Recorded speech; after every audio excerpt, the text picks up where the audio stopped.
pagi ini kita berkumpul di depan sentral untuk menunjukkan perasaan dan pandangan rakyat Malaysia Jelata ini yang tidak boleh terima kenaikan harga petrol baru-baru ini. Kenaikan ini datang mengejut dan kita tidak nampak bahawa kerajaan ada satu perancangan yang teliti. Selain dari menaikkan petrol, apa yang rakyat dapat bantu supaya dapat menghadapi kesusahan sekarang mencari hidupan mereka. Ini amat mengecewakan rakyat. Dan kita harap yang sepatutnya kerajaan mesti dapatkan bantuan dari semua pihak, termasuk itu pakar-pakar tentang ekonomi ini. Dan kesan kenaikan petrol bukan hanya dari negara kita, mungkin dari lain-lain pihak, dan juga minta supaya semua parti-parti politik termasuk NGO dapat bermesyuarat dan berbincang satu cara yang keseluruhannya dapat mengambil kira dan dapat mengatasi kenaikan petrol. Rakyat Malaysia dengan apa-apa yang dinyatakan oleh menteri, katakan minyak ni, petrol ni, harga petrol ni tidak akan naik sampai bulan Ogos, supaya kerajaan dapat masa untuk merancang dan study tentang dia punya efek lah. Tetapi tiba-tiba satu kejutan dan semua rakyat terperangkap atas keadaan begini. Dan kita tahu memang tiap-tiap hari kita baca surat khabar satu demi satu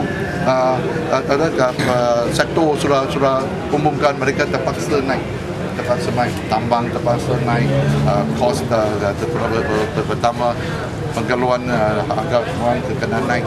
Kita anggap bahawa ini akan jadikan satu change effect, satu efek yang akan berterusan, dan yang terutama rakyat yang pendapat rendah dan juga semua yang penggaji, semua pakan gaji ni orang akan menghadapi dia punya impact yang tekanan yang terbesar.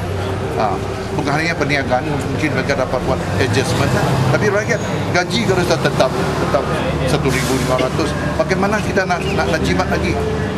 Bagaimana nak jimat lagi? Kalau sekeluarga 5 orang anak, bagaimana kita dapat jimat lagi?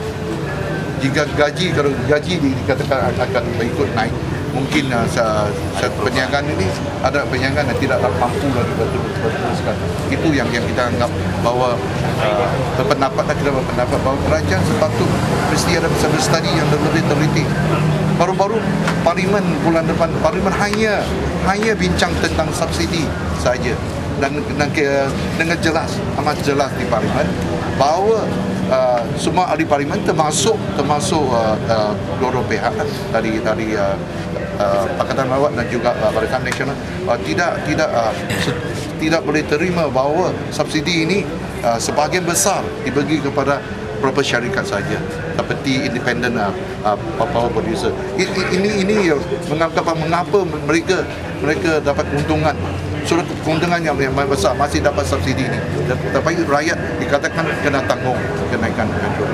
Memang ini salah satu soal yang dengan secara keseluruhannya semua ahli parlimen ada sependapat kita kena kaji semula atas subsidi.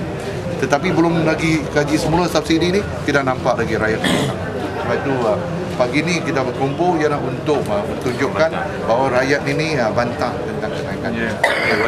YB sebagai ahli parlimen akan bawa ke sidang dewan. Memang saya sudah baca bahawa memang ada motion akan dibawa oleh parti kita. Saya ingat tadi YB Ipoh Barat mengatakan dia akan bawa ini ke kepala parlimen.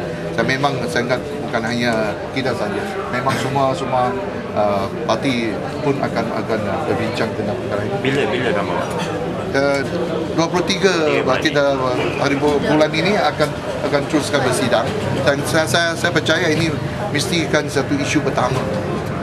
Yang pertama akan dibincang. Saya benda ni akan dapat disisikan dengan cara Saya harap bahawa kerajaan Surabaya nampak kesan ini, dan ini akan jika tak kawal dengan baik, ini akan datang kemarahan dari rakyat. Kita harap ini tidak akan berlaku.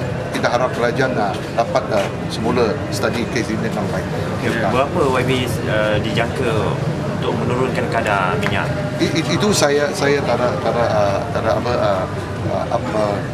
ada pendirian sendiri atas berapa, sebab ini kena tak boleh dengan suka hati cakap harga berapa akan sepatutnya permintaan daripada orang ramai. sebab itu saya ingat sepatutnya orang study dengan teliti berapa kenaikan itu dan berapa kan saluran yang lain bantu mereka, bantuan kepada pihak mana yang perlu dibantu. Nampak macam kita tak mau jimatkan ini subsidi ini, tetapi selalu kepada projek-projek yang tidak diperlu kepada rakyat. Apakah guna kalau jimatkan subsidi ini tetapi gunakan membazirkan wang ini kepada projek-projek atau keputusan yang tidak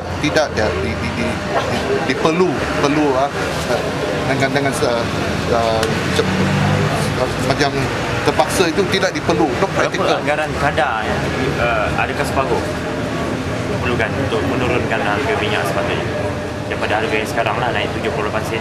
Memang kalau dia turun sampai rakyat boleh terima harga itu yang sepatutnya. Tetapi sungguh pun ada sebarang keturunan dengan harga. Kita pun nak tahu jimat kerajaan berapa itu, bagaimana selalu untuk bantu rakyat. Itu yang penting. Bukan jimatkan itu untuk apa tujuannya. Kalau katakan kita sudah dapat keuntungan dari ekspor kita, tetapi yang kita jimat, yang dapat jimat berapa bilion itu untuk tujuan apa? Untuk tujuan menolongkan itu katakan beras atau dia yang perlu, berapa caranya, bagaimana dan berapa disalur kepada bantu untuk kawal harga beras atau lain-lain yang barang yang perlu. Itu kita nak tahu lah. Takkan hanya katakan kita naikkan petrol, dapat jimat berapa, akan gunakan ini dengan baik. Itu dua perkataan dengan baik. Bagaimana kita nak tahu? Dan bukan nampak dengan amat simple lah. Cara cakap berapa bilion atau berapa bilion sahaja. Kita nak tahu ada satu plan yang keseluruhan mesti diberitahu kepada rakyat. Rakyat mesti ada hak untuk bertanya. Sebab rakyat sekarang kena tanggung kos ini. Takkan rakyat tak ada hak tahu. Okey, baik. Terima kasih. Okay. Thank you.